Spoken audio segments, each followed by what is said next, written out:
One of my favorite quotes is that marriage is not 50-50. It's never 50-50. Oftentimes it's 80-20 or 90-10. So I think it's important to have that mindset of like not keeping score and comparing.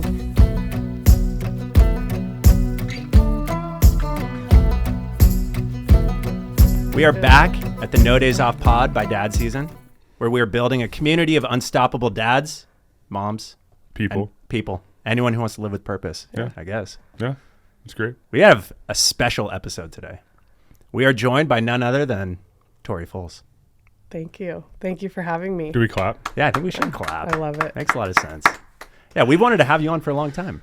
Awesome. I'm glad we could make it work today. There were scheduling conflicts with kids and life. Yeah. and- You don't say. Yeah. Yeah. So we barely made it today, but we made it happen, and we're so grateful to have this conversation. I get to Yeah. talk to For my sure. wife on camera. Yeah. That's really I can't good. even remember the last time I had like 45 minutes to talk to Danielle. I know. That's true. This might be the most we talk all day.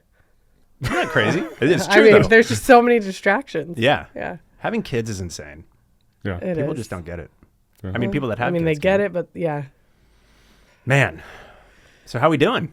Good. Doing good. Just got back from spring break, Yeah. which we were just discussing is not totally a break. Right. It's, a trip when you have little kids with you on vacation. But we had a good time. We made the most of it. Hawaii was amazing.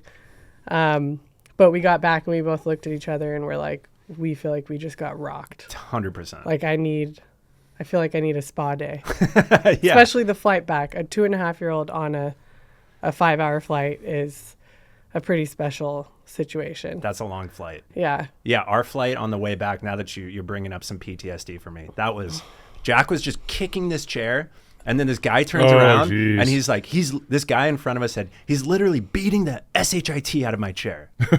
We had it's really funny you say that because we had basically a full altercation with the woman in front of us. And she was a mom. And Yeah. it's like she didn't remember that her child was once that age. I know. Yeah. On one hand, I understand you don't like getting your chair kicked, but on the other Yeah. hand, it's like, I'm not You know trying how to make it happen. 100%. And then that just adds to our stress 100%. so much. Then the kid feels you stressed and Yeah. it's a lot. But at the same time, in their house, they probably have a $5,000 vibration chair that they pay money for someone to like kick them in the back. Yeah. And just sort of jolt. It's like, you're getting this for free on a flight. Like, Massage chair. yeah. It's Just like have to change their perspective. I think my big thing is like obviously grace and kindness and all those things. Absolutely. Like I've definitely been that person on a flight, like going across country because I go to Philly all the time, and we have 7, 4, and 2, awesome kids, but they're kids, so there's gonna Right. be tantrums. They're gonna be yelling. They're gonna be, I want a bar. That's like our thing right now. So Bodhi's many like, I bars. want a bar, and it's like, oh, It's like in our nightmares. am I all right? But like I'll hear it on a flight, and I'll be like, oh, but then I'm like, you know what? I know what that's like. Man, I'll say a little prayer for him. Yep. But the thing about it, everyone has like most people have noise canceling headphones now. Right. I It's think like, it was put 'em her in. chair. He wouldn't Yeah. sit down. He's getting off the seat. He's bumping it. But I got the dirty look immediately getting on the flight. So Yeah. I knew Yeah. it wasn't going to be the easiest flight. The last hour we switched because he was the row in front with I had Duke. We tried to tag team it. So we're like, we got to switch it up just to see if Yeah. 5 hours is long. it's a long And after a time. long Yeah. week, and like Tori said, I mean, when you go on a vacation, like everyone's gonna have a lot of fun. Gorgeous where we were. We went to Hawaii. It was absolutely amazing. There were some friends there we got to hang out with. Tori's parents were there. The kids had so much fun. Got to boogie board with them, be at the beach. Like the big thing is being outside, being in the sun, wearing them out. Like, job well done. Like the kids were drained. But the thing is, when kids are drained, like you also have to fly back home. Right. And then you also have the time, and that's just part of life. Yeah, like it's time not change, schedules are Yeah. off. That's just the Yeah. reality of it, and we know Right, that. Like right. that's just part of it. It's just it is tough when even Duke, like where I was, like Duke is not as bad at he's little legs, so he puts his feet up, but it barely I've watched this many times. He barely moves the seat, barely. And this is flight there, flight back, all this, and the person will be like. Yeah. And I'll be like, and just I don't being do anything because I'm not over-exaggerated. trying to start an altercation. I also know like being a public figure, like Sure. I'm not trying, and I also like try to show people respect. So I tell Duke right away, and I try to explain to him, hey, there's someone sitting in front of you, like don't play with the seat back, be respectful, don't do that. But at the same time, he's 4, So if he's going to forget and then he puts his feet up again, I'm like, hey, and then they'll look again. I'm like, hey, dude, coach just beat our feet. And he understands. He just forgets. He's a 4-year-old. Yeah. So that's the fun part of parenting. It's the reality of it. So any parents out there that have raised their kids that potentially might listen to this podcast, like if there's a parent with younger kids that's having a tough time on the flight, give them some grace. I will say this on a positive note. When we switched and Bodie was like, I was trying to calm down Bodie, Tori was with Duke, this thing happened. There was this amazing lady, I think she was a grandmother, came up to me and handed me she was with her family, a fun puzzle book. And she's like, hey, you guys can have this. This might calm them down. And I just thought that was like one of the sweetest gestures. And I honestly, because everything was going on, I couldn't remember exactly who she was after a flight, but I wanted to give it back to her and thank her. And then finally my brain was like, I think that's her. So I just took a guess. I was like, hey, were you the lady on the flight that came up to me? She's like, I was. And I just had a quick conversation with her, thanked her, gave it back to her. Same thing with Tori. There was a person in front of the seat. It was actually, surprisingly, the lady that was giving Duke some looks checked in on Tori and said, hey, are you okay? Because she saw what was going on and everything. And I was like, that was really cool. So you're going to either get one side of the coin. There's going to be those people that have been there, done it, and they understand it. Right. They don't want to hear it. No one wants to hear the screaming and the tantruming or the chairs, but like they get it. And then you're going to get the other person that just speaks their mind. And I just always try to be the person that understands, but hey, like that person's going through a tough time. They're trying to figure out, they're trying to be there for the kids. It is annoying. Yeah. I give you that. 100%. But if you've ever raised a 2-year-old, 3-year-old, 4-year-old, there's only so much you can do with their brain, and especially on a flight. So you just got to endure. Yep. That's it. Yeah. I think, 100%. Totally agreed. And that's what's great about this pod is we don't have it figured out. We don't ace flights over the seas, and we can share those stories and people can relate because I think everyone's going through that. Yeah. But I want to kick this off with like a fun one just to sort of warm it up. Yeah. Okay, so Tori, you're competitive also. You guys are both competitive. You are an incredible pickleball player. You are a D1 athlete. What's game night like at home?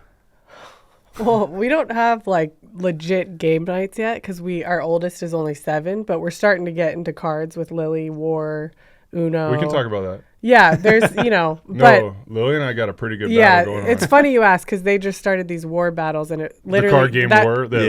And that card game can take forever to finish, so you have to like put it aside and pick it up again the next day. But I mean, we're very competitive. If I were to get in on that card game too, like there could be some tension with pickleball is the where situation. the competitiveness comes. Like I love my wife. I support her more than anything. I believe in her more than anything. If she's on the other side of the pickleball court, she knows I have a saying that is like, if we're going to play against each other, like, you better wear your leggings. Because there's going to be some shot. I've had full ball marks. No way. And I don't try to. Right. I'm not trying to, but there's times where the shot is just going pretty fast, and I'm trying to get it down with topspin, and it just gets her. And I'm not trying to. He's not going to try not to hit me. Sure. Like, I could get hit. He's but I never try to win. I'm not trying to smoke her. Yeah. Like, I'm not trying to do that. So if people listen, I'm not trying to do that, but it's more of like, I'm not going to take it. But she knows if she gets a point on me, like, I did not let her get that point. Right. Like, and I've always told her, I was like, you do something good against me, like, it's real. No, I want him to play his best, too. I don't want to play anyone in pickleball that's like when you play a male and, you know, I'm a female, like, they're trying to play it safe or play softer. That's not fun. Yeah. Yeah. I want to get someone's best effort. Tori's gotten me several times, and I love it because I can tell how much it means to her to get me. Oh, and like it's super satisfying. Yeah. And it's good for the marriage. Like yeah, totally. I know I've played Nick a bunch. It's regularly 7-0. Like we'll play 7 games, you'll win every single one. It's been a little while. We gotta get back out there. Yeah, we gotta get back out there. I think Danielle and I played you two when we were playing with like Ellen and Pete and that Eddie. was like the beginning of pickleball. Yeah. And that she put the paddle down after that day. She's like, I just don't have what it takes. Jeez. You guys smoked us so fast that she was like, I'm done. I can't do it.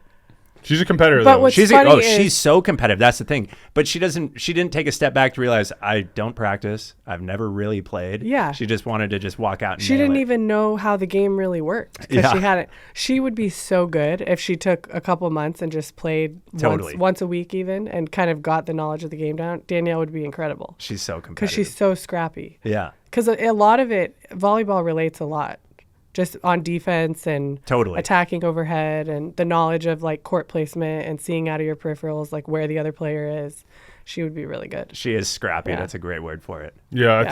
think the big thing, and this just goes to anything, like her mentality, and a lot of us falling victim to like when we start something new, we expect to be really good at it.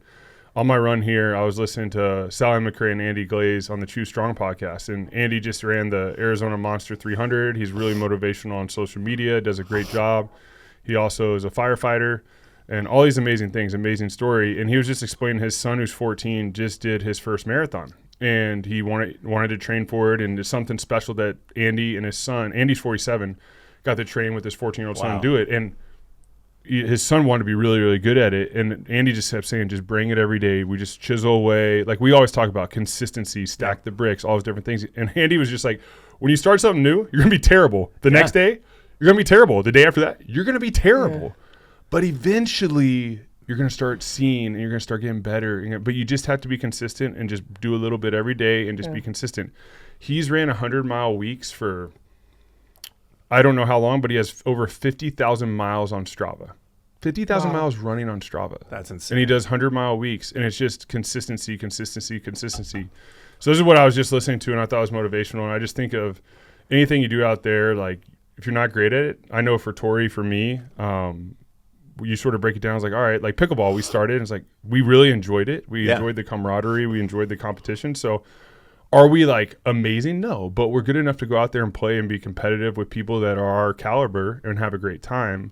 And then she plays a good amount, like a couple times a week, where she just keeps chiseling away and keeps getting better. So like every time I go out there and play and we do couples, like she's gotten better, and I can see. So like I have to heighten my senses, like, oh man, she's about to get me. And it's fun. Yeah.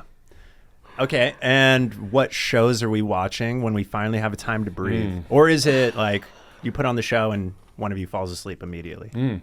It's a little bit of both. So I feel like we go through phases where we'll be able to turn on a show every night for just one episode. And then we'll have like a month or two where we literally don't even turn on a show at night for a month because we're just exhausted once it's like 8 o'clock and just ready to go to bed. But just recently we started The Pit. It's like being last night. We watched episode 1. Yeah, it's a the medical hospital show. Okay, yeah. We like hospital We're shows. one episode in, and we're like, It was very there's just a lot of stuff going on. traumatizing. The first, I almost threw up like 4 times. Yeah. I looked at Nick. I'm like, I feel sick. Like Yeah. I saw like a leg cut off.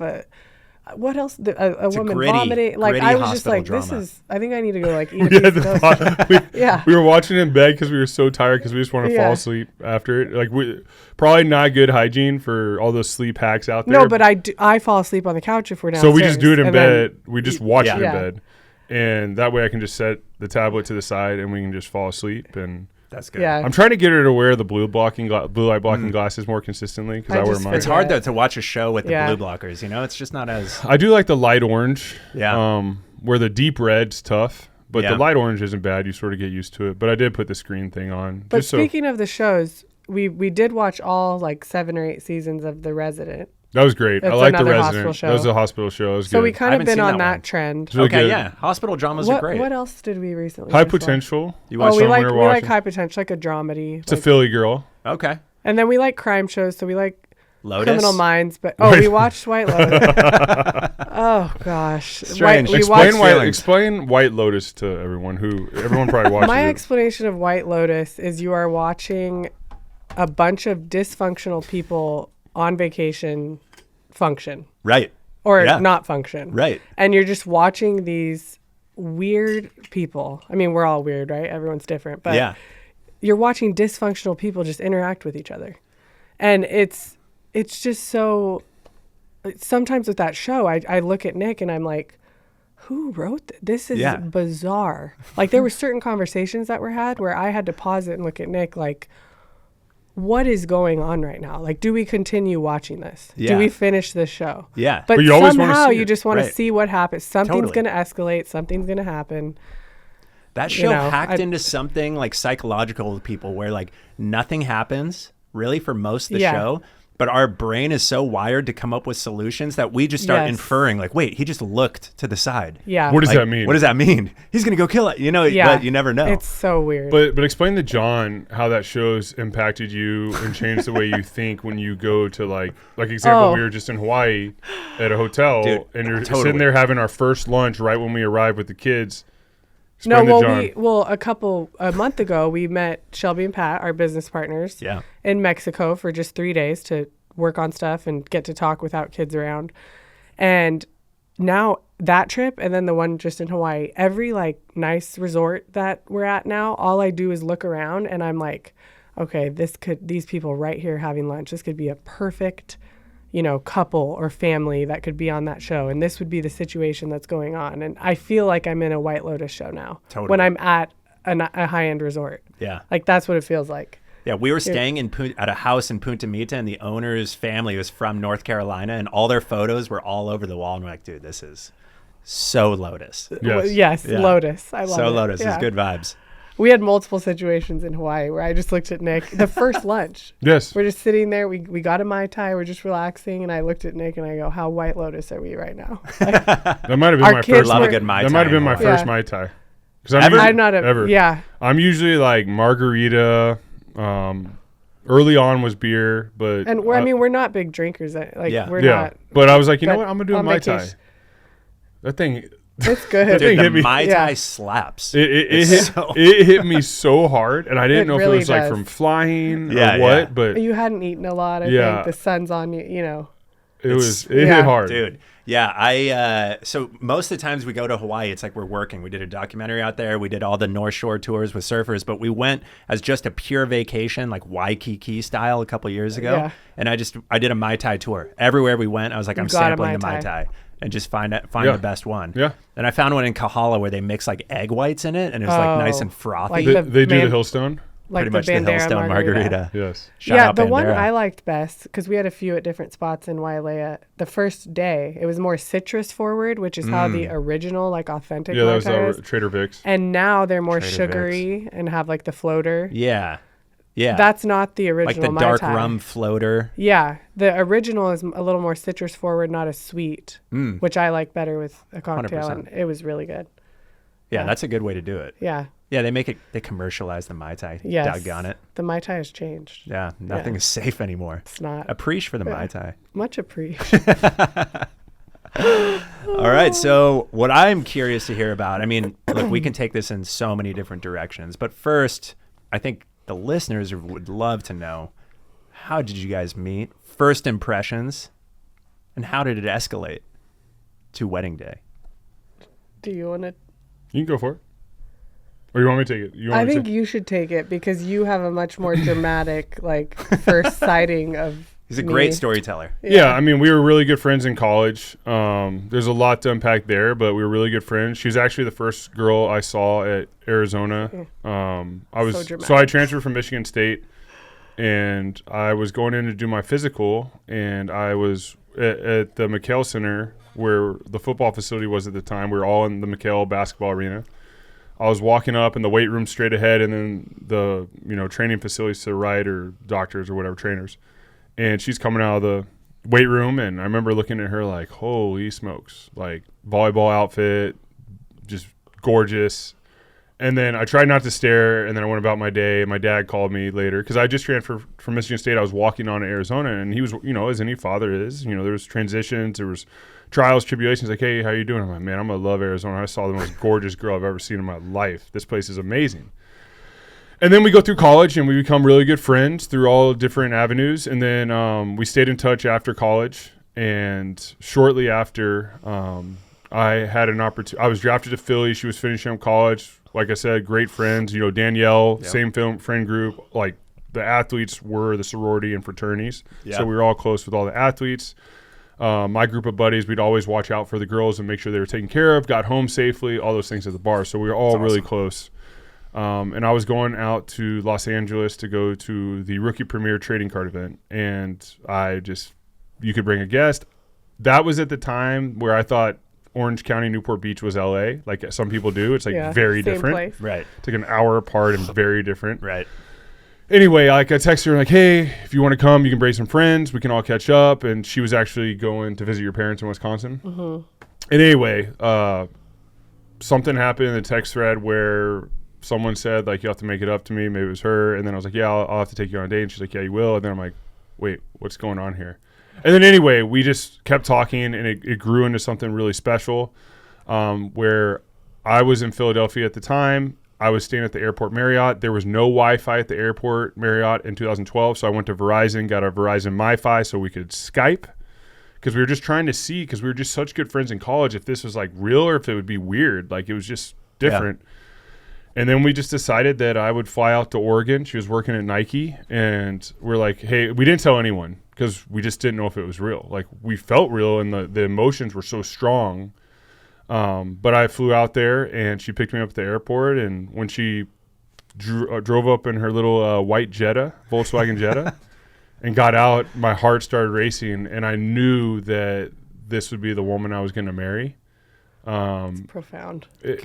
Just because of everything going on between those moments of like seeing her for the first time, there's a lot to unpack there that we're not. Of course, yeah.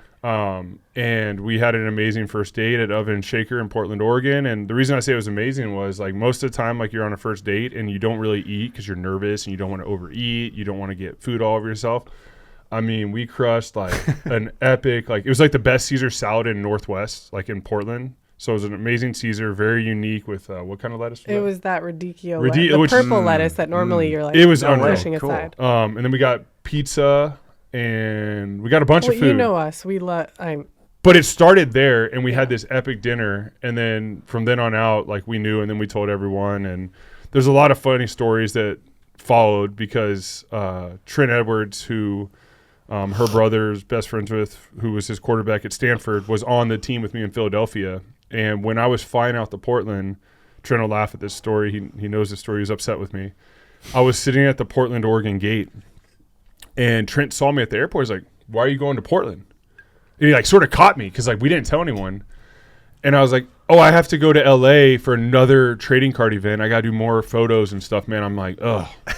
He's like, you got to go through Portland? Like, that's such a... I was like, yeah, dude. It was a last-second thing, random flight, sort of a pain. He's like, well, you know who lives in Portland? And I'm like, I don't know anyone. He's like, Tori lives in Portland. I go, no. Oh, yeah. You don't say. He's like, you should see if she like wants to grab lunch with you or something.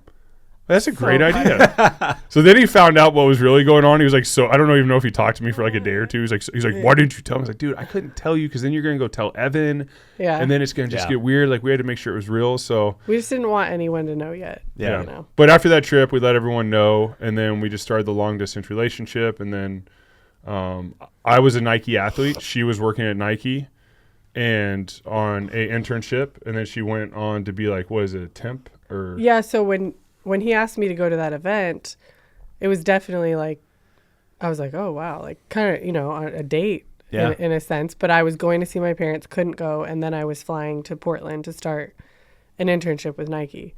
And then I didn't know. I wanted to like maybe stay there after, keep living there, you know, just post-college, trying to figure out what you're going to do. Totally. And so then when I said you'll have to make it up to me, and we kind of had talked about Portland and how his dad loved Portland and how it would be fun to explore. Like 19, 20. And he's like, well, I'll have to get away on the weekends. Like I should just come out there. And I'm like, well, you should do. I mean, that was the only way we were going to see each other. It was going to have to be a massive effort.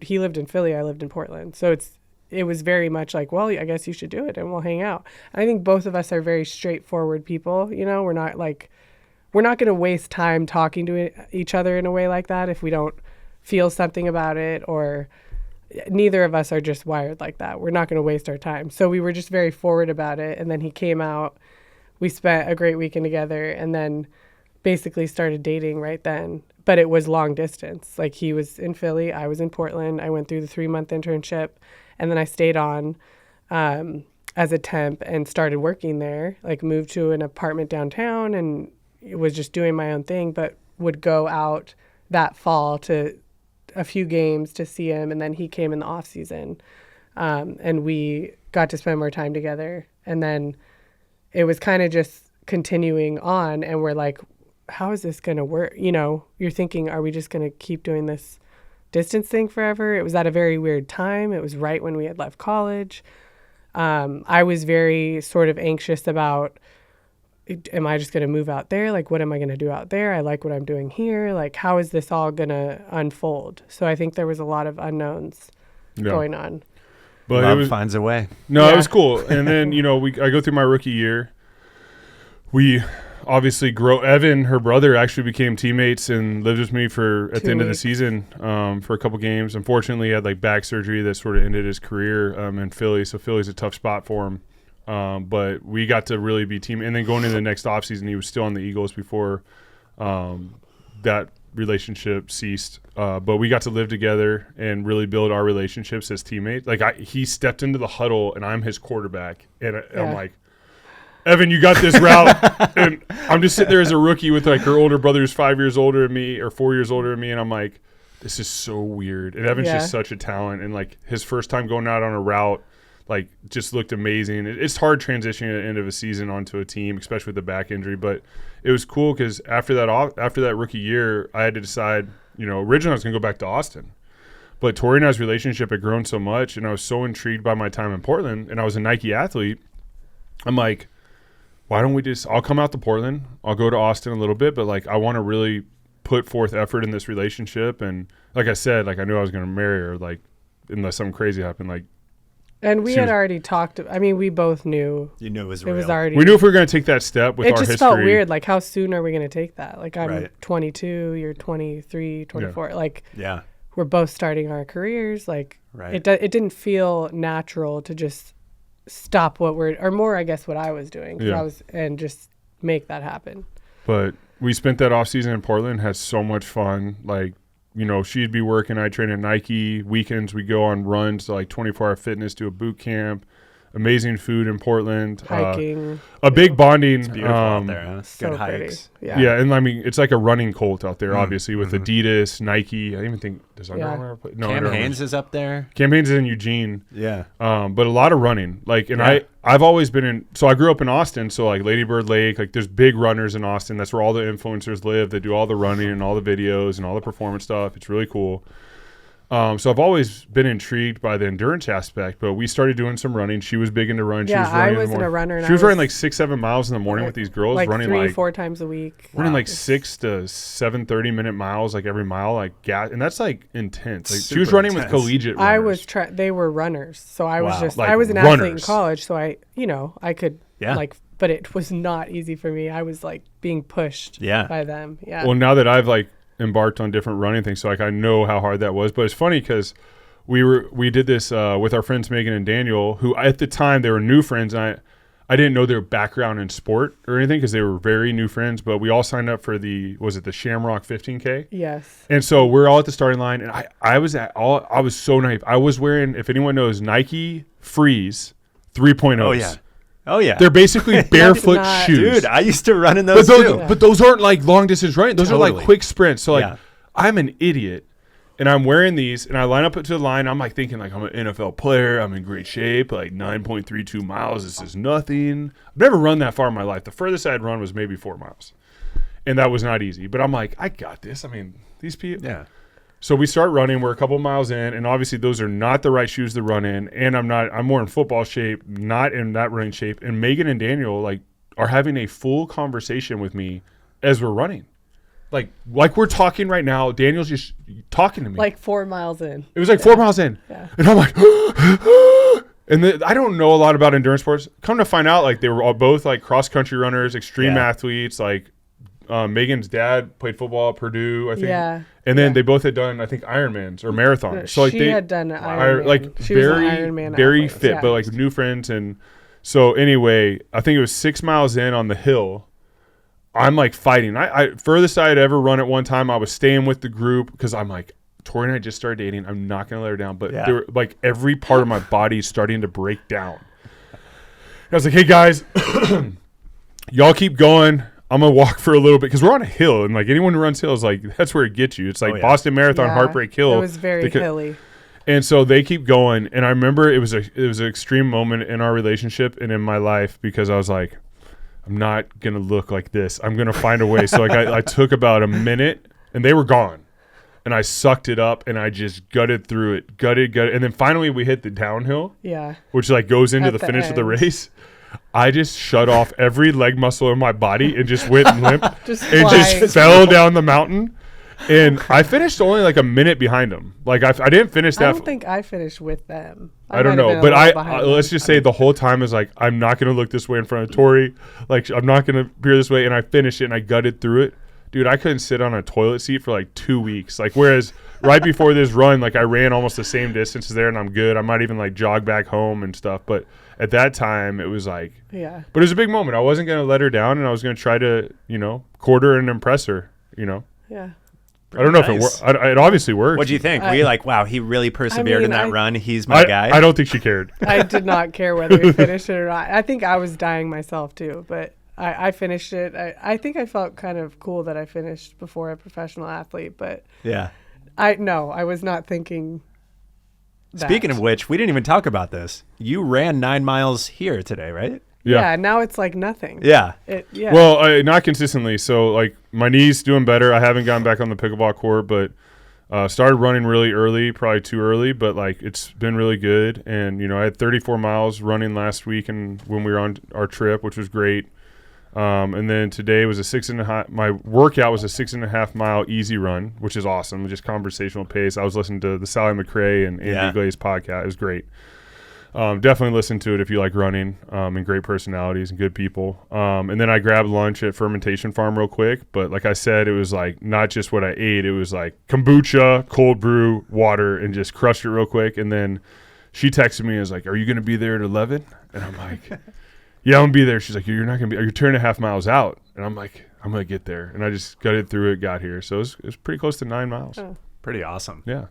You guys, I can't believe it's already almost 11:55. I know. We've only gotten Jeez. through like 2 questions. Yeah. I So know. we're going to have to do Yeah. many more of these. Yeah. But there are a couple more. You're not off the Yeah. hot seat just yet. Yeah. Because, I mean, God, there's so much to get into. What do you think? Okay, here's one. What would surprise listeners about Nick around the house? Around the house. Yeah, like not everyone sees superstar quarterback. What about Nick as a dad? How would you describe him? He's very hands-on. Like, I think some people might look at a dad who's an athlete who has so much going on and so much going on in his personal life. Like, oh, he's probably not that hands-on. Like, she probably does everything. Like, no, he's very hands-on. He's like the more early riser between the two of us. So he'll get up first, be downstairs, get breakfast going. And then I like to take more of the night shift, like do the baths, get them down type of thing. But he's just very hands-on at all parts of the day. And he wants to be involved. He wants to help. So I don't know. I don't know if that's surprising. I think dads are more hands-on in general these days. But yeah, he's just super hands-on. Hands-on Sure. dad. Yeah. Hands on that. That's Yeah. pretty awesome. Yeah. Thank you. Yeah. You're And what do welcome. you think people would be surprised to learn about Tori? I mean, she seems like an incredible mom. Everybody knows that knows her. But if you were to describe her parenting style in a few words, what would you say? Yeah, I'd say, I mean, I don't think it would be surprised being a mom and being Tori's personality, like the hands-on aspects, obvious thing because she's all over the place with the kids. A lot of the things in this part of our life is tag team and everything.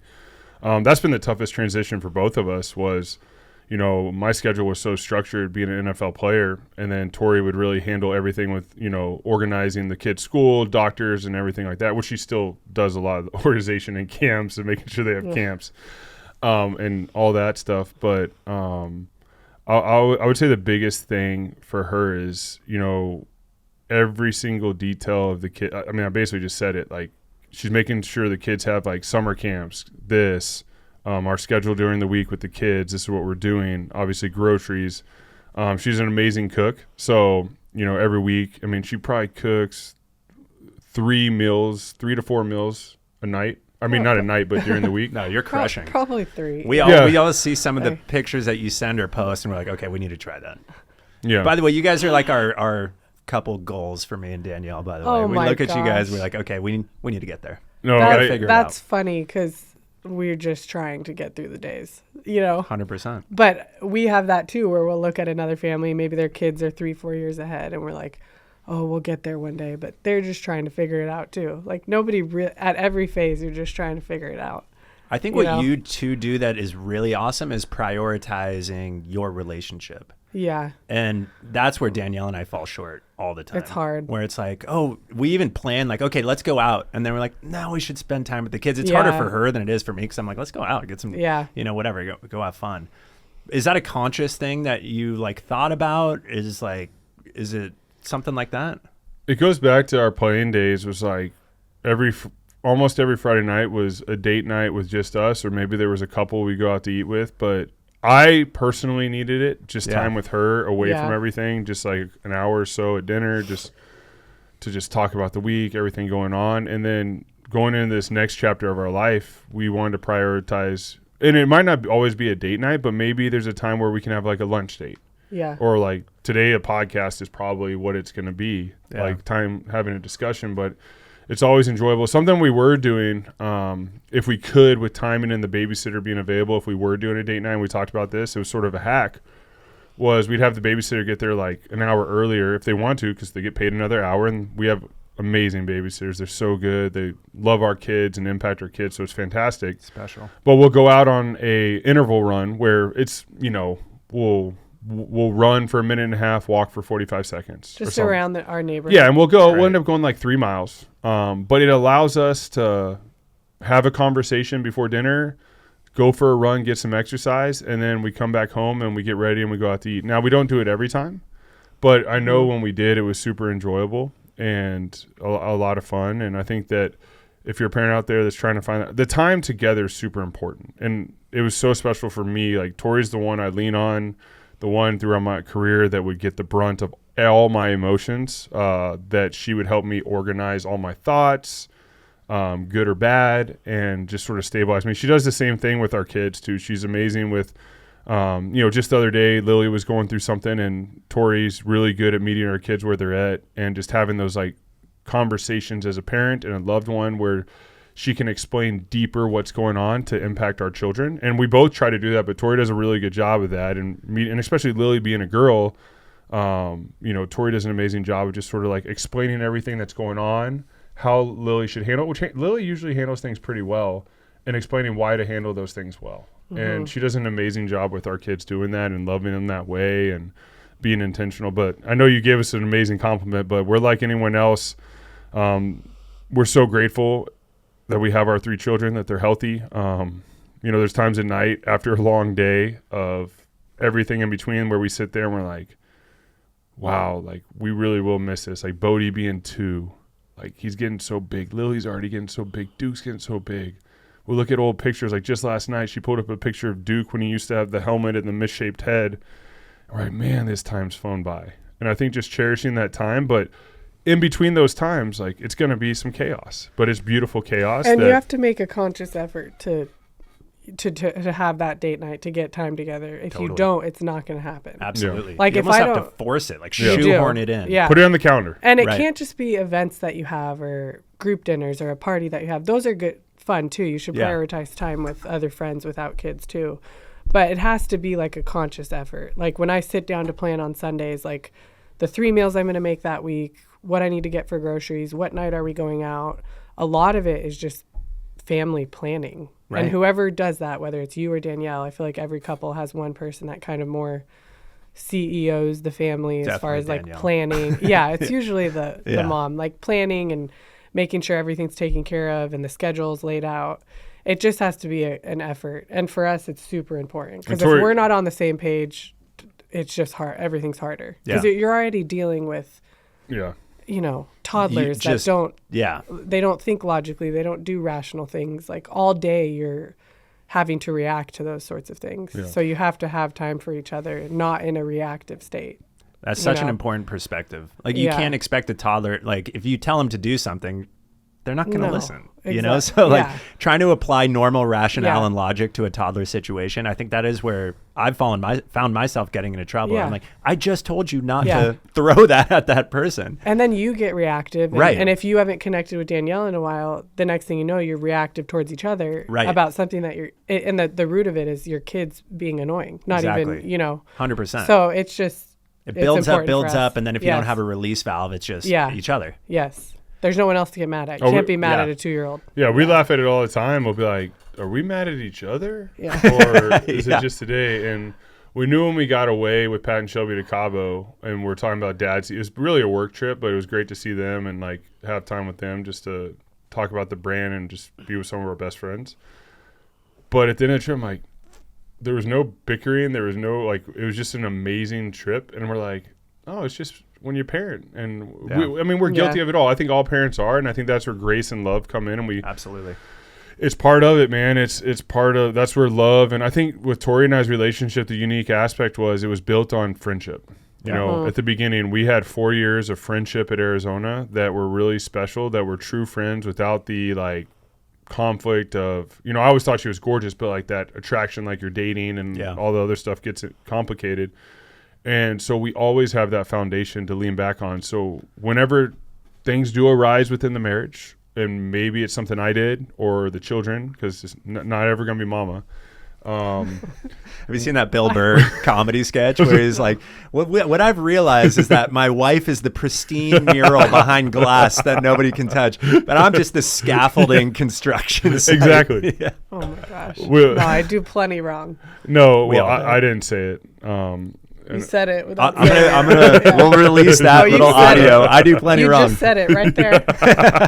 You're perfect, baby. Thank you. And I love you so much. But You said it again. now I'm rattled. But I think the point is nobody's perfect, but Right. you're very Yeah. close to it. Yeah. Yes. And but the friendship aspect is like we always find That's a huge. way at some point. It might be me annoying her and like going up and hugging her after like, you know, something, and eventually she gives in.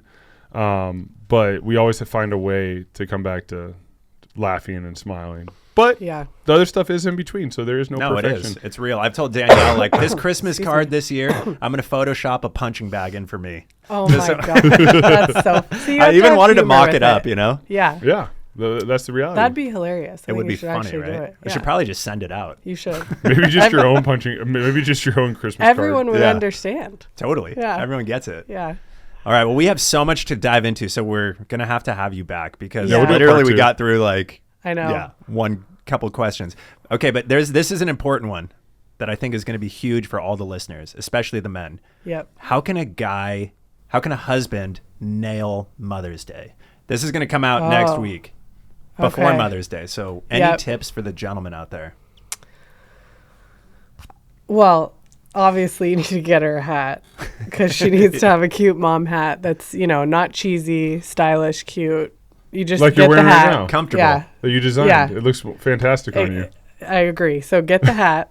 But second, I feel like it doesn't have to be anything big.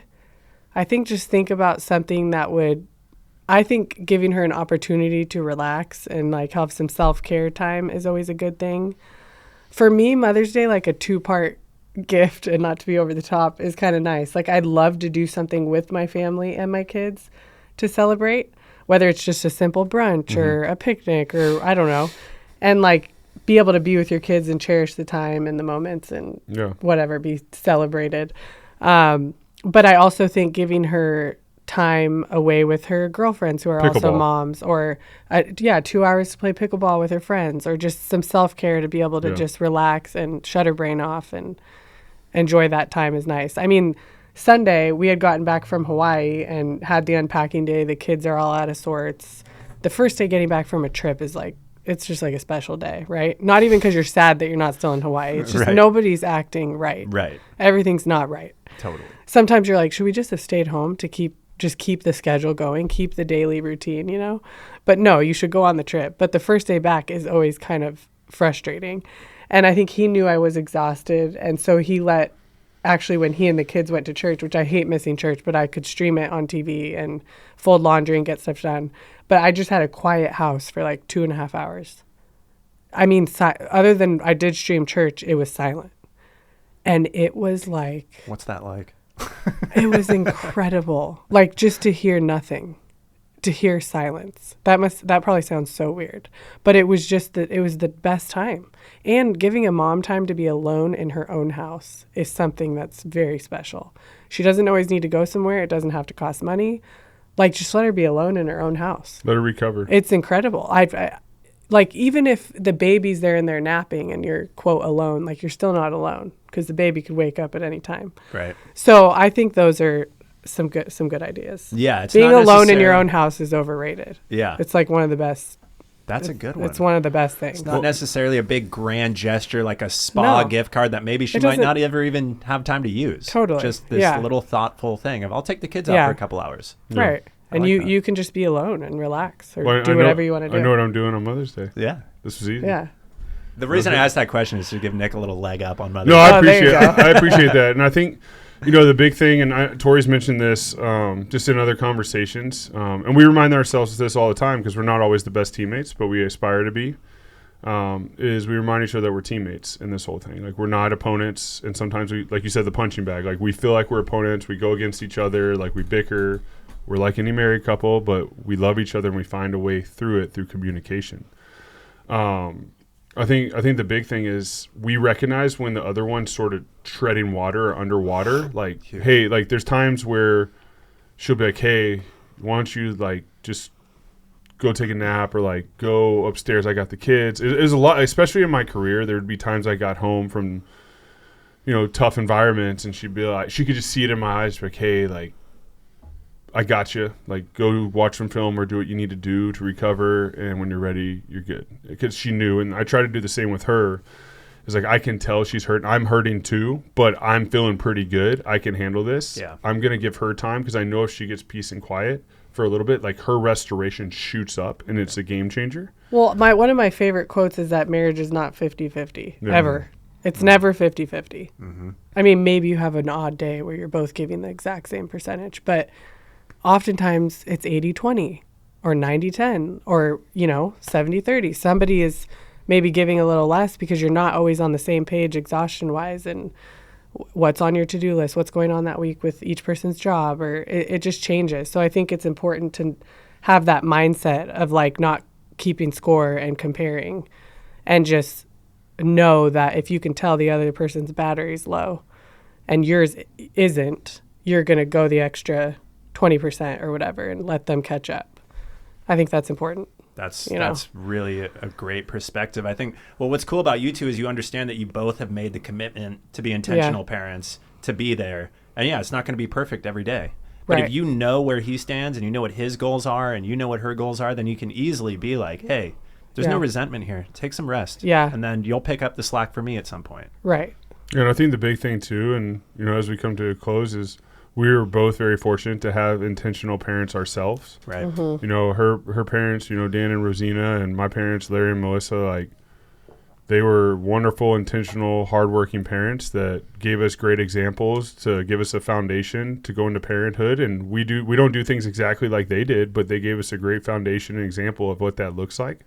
And then we can build on it in our own way. So, we're super grateful. Not everyone has that opportunity to have parents that way. So we're super grateful for them. And, I think, we're talking specifically about Mother's Day. It's going to come out closer to Mother's Day is, celebrate those people that gave you those opportunities, that loved you, that still love you, that are there. Before this, my mom called me checking in on a couple of things, I know with my mom, she's an amazing woman. I know I need time to talk because we're going to talk about a lot of stuff, whereas my dad and I have epic conversations in 15 seconds. Right. Like, it's like a 15 to 30-second phone call, and we'll get in about 20 minutes worth of stuff because Larry and I we just facts. It's like bullet points. Boom, boom, boom, boom, boom, boom, boom, boom. All right, love you. See you later. Bye. Yeah. Yep. And she laughs at it all the time. It's the most efficient. She laughs. She's like, because her parents and her will talk on the phone for a long time. Larry calls. It's like, No, he says hello, and Larry doesn't even say he just hi. goes straight into it, and then Nick eventually will the say points. hello, and he'll go, "What date y'all coming in May?" Nick's like, May 25th. All right, what do y'all want to do? And then he's like, all right, love you, bye, hang up. There's something I'm like not that, even yeah, kidding. it's, and It's the ball, it's already hilarious. hung up. I'm like, all right, let's get it next time. Like, not a hi, how are you? The whole intro of a conversation is completely dead, but it's actually very refreshing because you don't need, a lot of times you don't need all that small talk Right.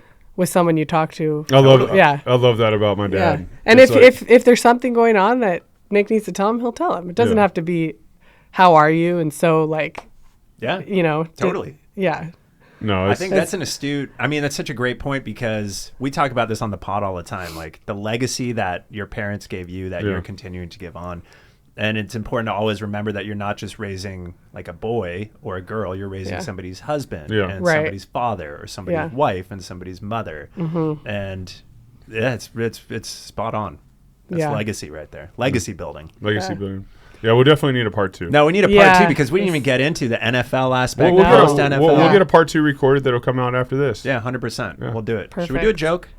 Yeah. Ooh. I had one. A that dad I thought joke? was pretty good. I asked Danielle what she thought. And she said, that is so dumb. I can hear her laugh. Danielle has the best laugh ever. Yeah. And she's going to tell you straight up how she Oh, feels. Danielle's a savage. She's probably like, that's the dumbest thing I've ever heard, and then started laughing so hard. Yeah. I can hear it. Yeah. She is so we all know. Yeah. Okay, so after an unsuccessful harvest, why did the farmer decide to try a career in music?